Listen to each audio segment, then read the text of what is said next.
from Southern Maryland's weather leader. This is a JB Weather Alert.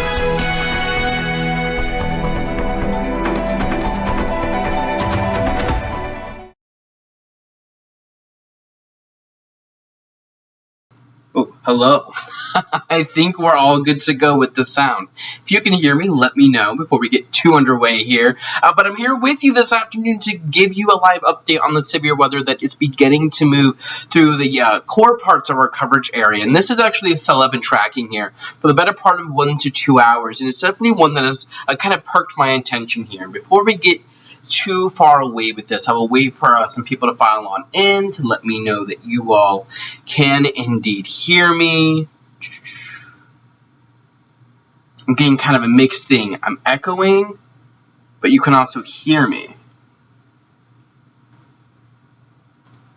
Let me make sure that we are good with our audio. Just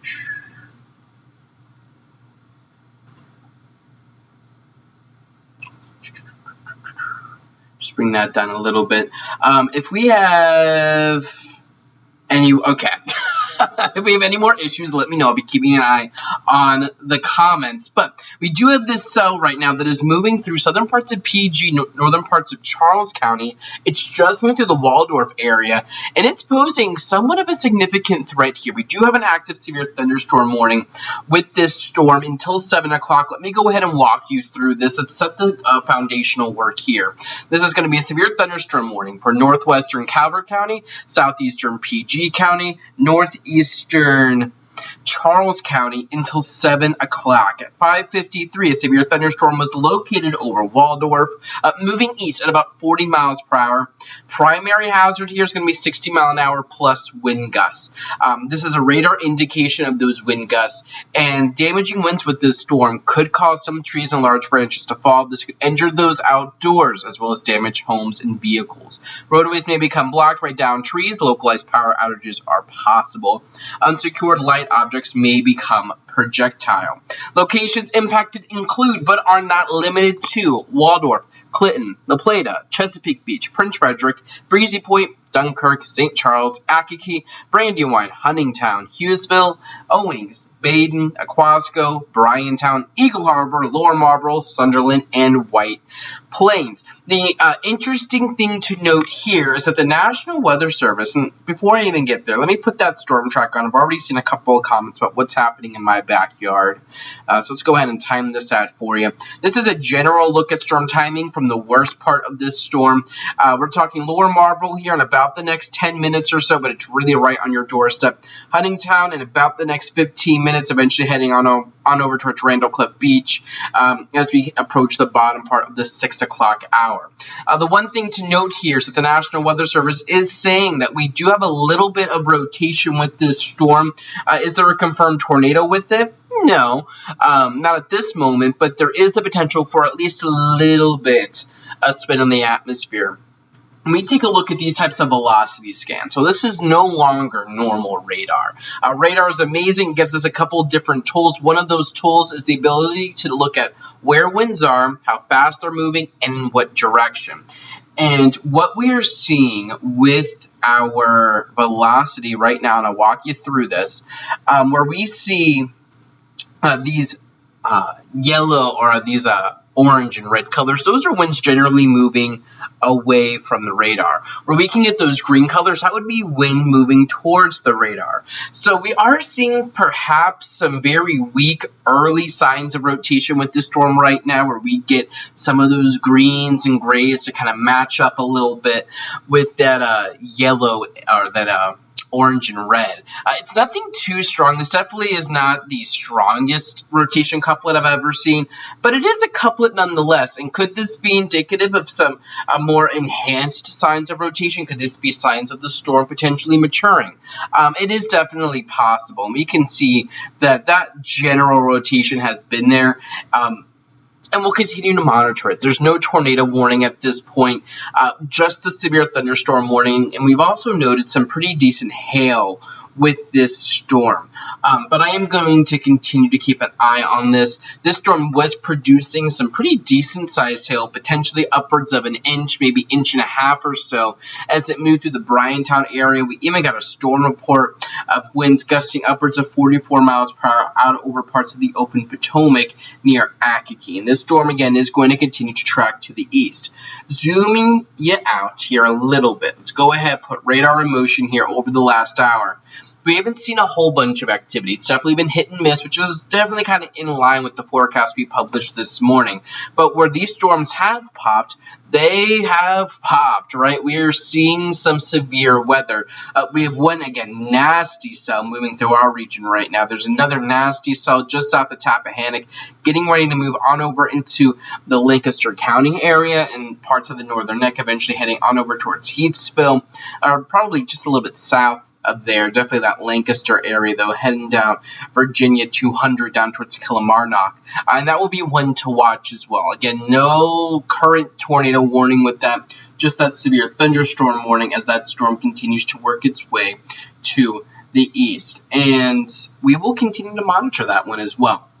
But if we take you on over, we have this enhanced risk of severe weather today, right? And actually, if I can step us back one slide, that severe thunderstorm watch is up for much of the mid-Atlantic, definitely for all of southern Maryland and areas kind of along and east of the Blue Ridge Mountains. This goes until 10. The National Weather Service and Storm Prediction Center highlight three main concerns here. Wind gusts potentially upwards of 75 miles per hour. The potential for 1 or 2 spit-up tornadoes, and the potential for hail upwards of 1.5 inches in diameter, which, about ping-pong ball size hail that can cause some issues. And earlier today, that enhanced risk of severe weather, that level 3 risk was issued.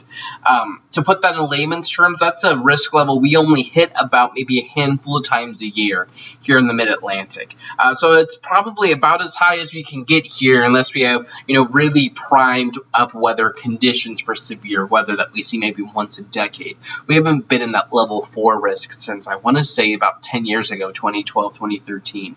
But that enhanced risk is kind of focused south and east of Washington, D.C. through our region. Primary risks, again, are really going to be from damaging winds and hail with any storms that do get going, and that's what we're seeing right now with the storm moving out of Waldorf.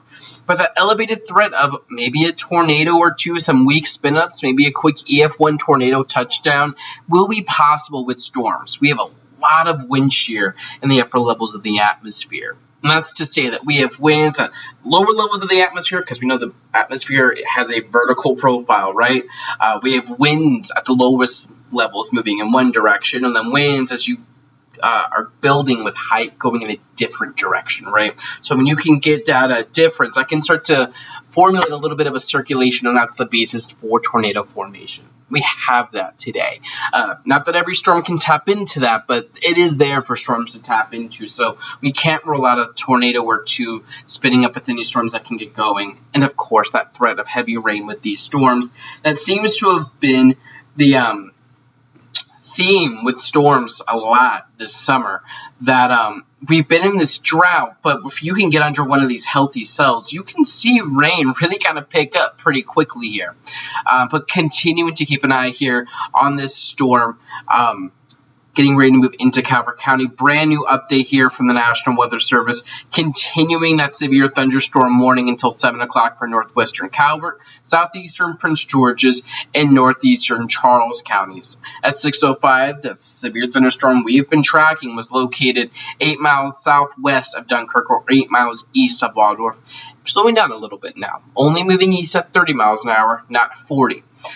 60 mile an hour wind gusts are possible. Now they're noting penny-sized hail, which would actually be a step down from that 1-inch quarter-sized hail that was noted earlier. But still, damaging winds with this storm will cause trees in large ranges to fall, which could injure those outdoors as well as your home and or vehicle. This could cause some roadways to be blocked, so you do want to take note of that. Locations impacted by the storm as we continue to track it: Chesapeake Beach, Prince Frederick, Breezy Point, Dunkirk, Huntingtown, Hughesville, Owings, Baden, Aquasco, Bryantown, Eagle Harbor, Lower Marlboro, Sunderland, Mount Harmony, and Dares Beach. Let's go ahead and get an updated storm track on here for you. This is really started for you now in Dunkirk, Lower Marlboro, just on your doorstep in Aquasco. Let's go ahead and time this out at about 30 miles an hour or so, moving just about due east. And this gets you a general look at storm timing here. Lower Marlboro, literally right now. Cheneyville, right on your doorstep as well. Sunderland in about the next 5 or 10 minutes. Huntingtown in about the next 10 minutes or so. This says for you, Chesapeake Beach, 622, but that's for the severe part of the storm. You got a little flank out here towards Tracy's Landing and Friendship that's outrunning this, and that's going to be bringing with it some additional stormy weather. So heads up down there in Chesapeake Beach, and then eventually getting on over towards Willows by the bottom of the 6 o'clock hour. So we're going to continue to keep an eye on this. When we take a look at velocity mode here, we'll wait for radar to kind of get its act together, awaiting the newest scan. There we go.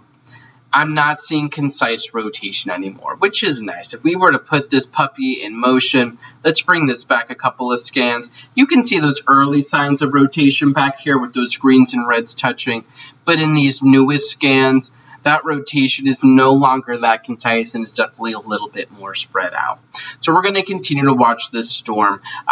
Yes, we have the potential for heavy rain, damaging winds, and a little bit of hail with this. That tornado threat with this storm does indeed look to be dying off, but we're going to see, we have storms popping back out to the west still, as all of this energy has to push through the region. The question is, as this energy moves through, are we able to see storms develop with it and then tap into the favorable environment we have?